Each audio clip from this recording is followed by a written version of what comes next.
you going about starting a new university in Africa?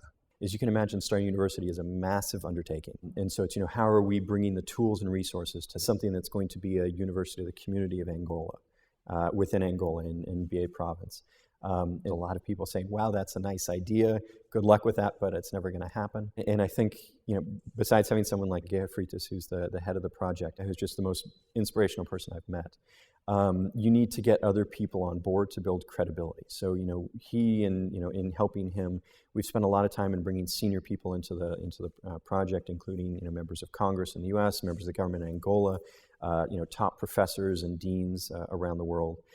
Because you need to get that credibility so that you can then go to the private sector and say, we're creating this university, it's going to be beneficial to you, but we need your support. And so it's, really trying to find different individuals across different sectors and see why it's going to be valuable for them, and then try and hook them in. And one of the things I've become much more comfortable about doing, which I was definitely not before, is asking things of people right off the bat.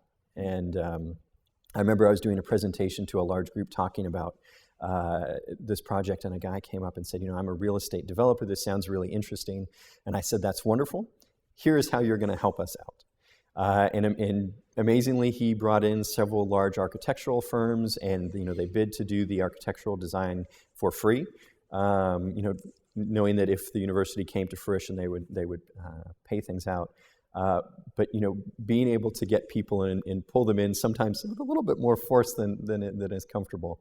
But it's been what's required to try and get a couple person idea into something that's a potential reality. Right now, we're actually we've delivered it to the government. It's 200, 300 page proposal with everything in terms of the architectural design. What are all the courses, the plan for how it's going to work, how we're trying to get the money.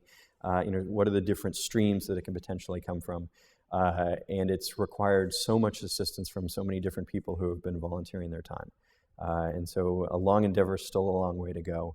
But it's taught me you have to be willing to look challenge in the face, push forward, and be willing to try and ask for help from anyone. And it's gotten us this far anyway.